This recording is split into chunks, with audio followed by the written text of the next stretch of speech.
पितृ पक्ष या फिर श्राद्ध पक्ष हिंदू धर्म में पूर्वजों को समर्पित ये एक अवधि मानी जाती है। आप सभी को पता है कि पितृ पक्ष चल रहा है। अब धीरे धीरे पितृ पक्ष समाप्ति की ओर बढ़ रहा है। अगर इस दौरान दिवंगत आत्मा के लिए श्राद्ध कर्म किया जाता है। दोस्तों, सर्व पितृ अमावस्या पितृ पक्ष का अंतिम दिन होता है, जिसे कि हम पितरों के लिए उस दिन विशेष अनुष्ठान किए जाते हैं। सर्वपितर अमावस्या को महालय अमावस्या, पितर अमावस्या या पितृ मोक्ष के अमावस्या के नाम से भी जानते हैं। और पितृपक्ष अमावस्या पर सभी पितरों के लिए श्राद्ध कर्म, पंचबलि कर्म, दान, तर्पण और पिंड दान किया जाता है।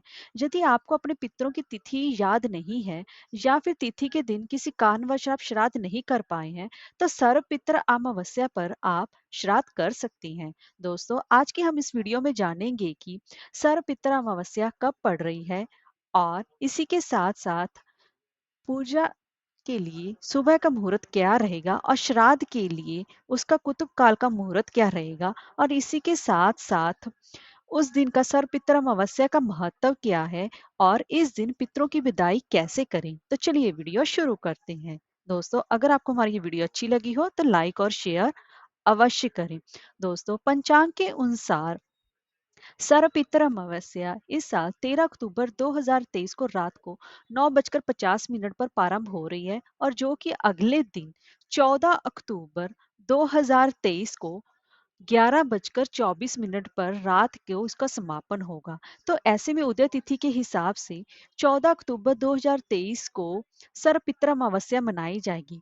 उस दिन शनिवार पड़ रहा है, जिसकी वजह से इसको शनिश्चरी अमावस्या के नाम से भी जाना जाएगा और ये इस साल की आखिरी शनि अमावस्या होगी। इस दिन सर्वपितृ अमावस्या होने से और शनिश्चरी अमावस्या होने से इस दिन का महत्व और भी बढ़ गया है।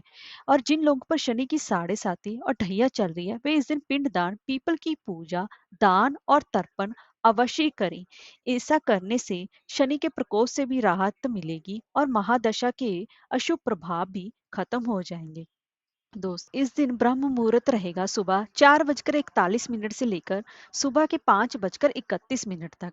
और इसके साथ ही कुतुब काल का मुहूर्त रहेगा, जो कि सबसे ज्यादा शुभ माना जाता है।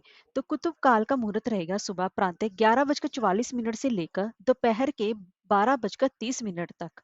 उस दौरान आपको श्राद्ध, पिंडदान, तर्पण आदि कर देना चाहिए। आइए दोस्तों, अब हम जान लेते हैं कि हमें इस दिन पितरों की अमावस्या की विदाई कैसे करनी चाहिए।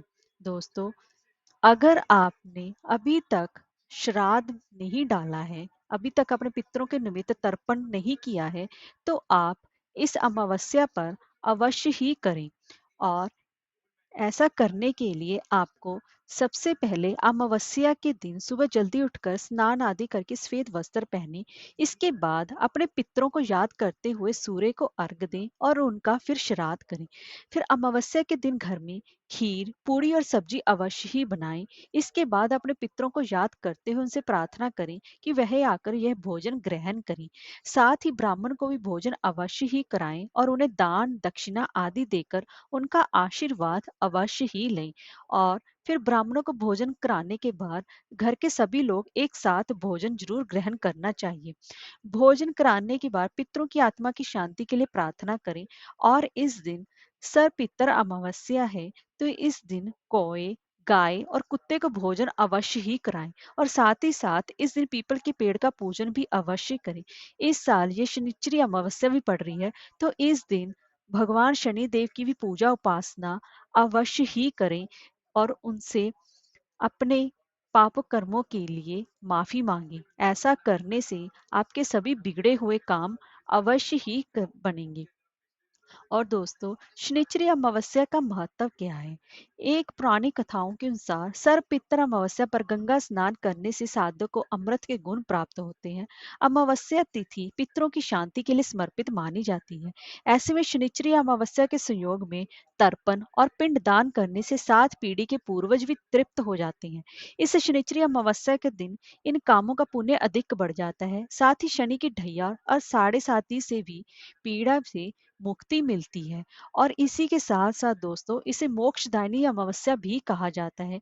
और इस दिन ही साल का आखिरी सूर्य ग्रहण भी लग रहा है, जिसके चलते इसका महत्व और भी बढ़ गया है। और इसी दिन भी एक इंद्र नाम का योग भी बन रहा है, जो कि जातकों के लिए बेहद ही शुभ होने जा रहा है। इन शुभ संयोगों के बीच जो लोग अपने पितरों का तर्पण करते हैं, तो वह उन्हें परिजनों का अपने आशीर्वाद और स्नेह अवश्य ही मिलता है। दोस्तों, अगर आपको हमारी ये वीडियो अच्छी लगी हो तो लाइक, शेयर और चैनल को सब्सक्राइब करना ना भूलें। धन्यवाद।